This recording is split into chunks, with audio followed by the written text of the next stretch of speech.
get home, take off your mask and wash it with warm water and soap. Stay safe and remember to keep washing your hands. Play safe, work safe. Let's beat the coronavirus together. Welcome back. You are watching DBE TV channel on OpenView on 122 and on YouTube. Thanks for staying with us. Now imagine a safer South Africa. Well, that is the aim of the Safer South Africa Foundation. The foundation was established to mobilize under-resourced communities to create awareness and ability to work together in the fight against crime. CEO of the foundation, General Rea Piecha, says there is a lot of reactive interventions when young people commit crime. But the foundation seeks to be more proactive to warn the youth about the implications of involvement in criminal activity. From Safer South Africa Foundation, we argue that there is another level of intervention that needs to be enhanced, which is where the community comes in, and we are ardent believers of the fact that we will never be able to defeat crime in this country until the community fully comes into the party. And they come into the party in various ways. From our side, we then talk about prevention, which is a proactive intervention mechanism. The foundation runs programs in schools to encourage learners between grade 8 and 11 to make good choices about their lives and not to be tempted by crime. One of these is the Communities and Justice Program, which is offered in schools throughout the country.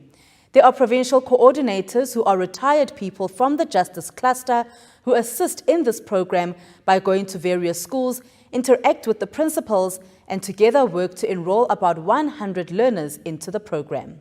Those 100 learners, every day after school, there will be a 2-hour session, and these officials, we don't teach.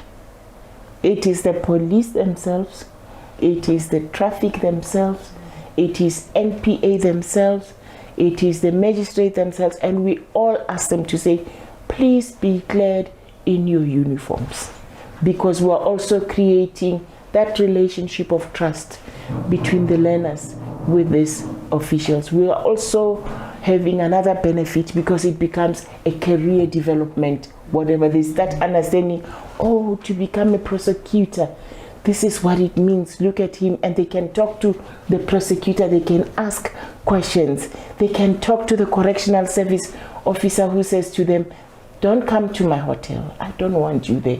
It's a hotel that you shouldn't make an appointment with. But to become who I am, this is what we do. But what more is offered in this program to ensure learners make the right choices or even change their behavior?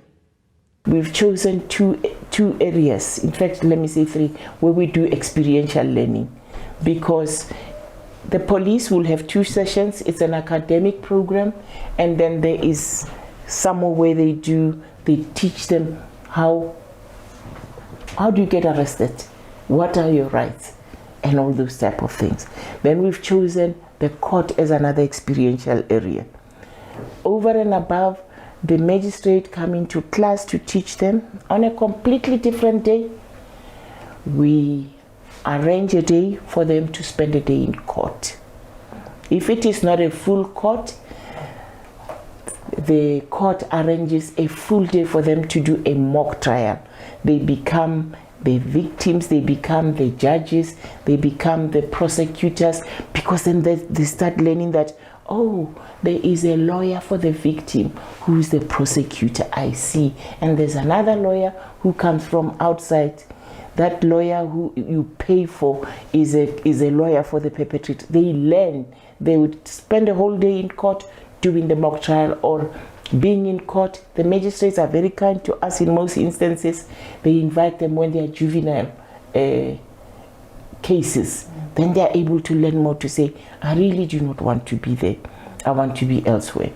The other area where we do experiential learning, the correction service will come and do a session with them at school, but on a completely different day.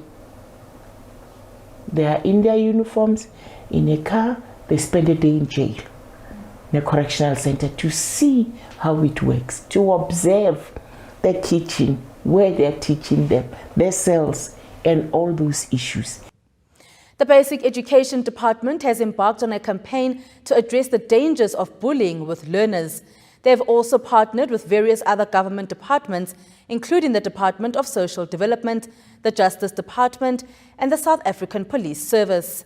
The first visit was to the Orange Farm area, led by the Deputy Minister. But does General Pheega think this is a good idea? I think it's the right thing to do, but they could, I do believe that we could join hands with the department, for instance, with bullying, emerging as a big problem in schools. One of the things we're looking at is to get all these partners that we're having to say, from a policing point of view, we would like you to give a spotlight on bullying. What does it mean? Is it a crime? And how do we educate the learners that we're encountering on those matters? And PA, when you now assess the docket and starting to look at the weight of creating a court-ready docket for the magistrate, what are the things you'd be looking into? And what would you do in your lesson to also ensure that when you teach children, you touch on those aspects? So all of them, including right through to the correctional service, would like them to start looking at that particular issue and emphasize it, so that we start supporting what the department is doing. It's one thing for them to do roadshows, it's another also for the teachers to be trained and to teach those elements. It's another thing for us to also add onto the fruit salad by emphasizing what is going, what can be done on issues of bullying. I just think everything must come on board so that we create education, awareness, and internalize, the whole issue around bullying. So, does General Pheega think in the future the country will be a safe place for all? Let's invest also in proactive. The Department of Education is well positioned to work with partners in that space, to work with communities in that space. And we are willing to be part of that, to join so that we can squeeze this. We do deserve a country that you're talking about, where we can walk freely, be comfortable as a nation, and it is possible. But we have to ensure that there is a good balance between reactive and proactive interventions. You are watching DBE TV News on OpenView 122. We will be back in a short while.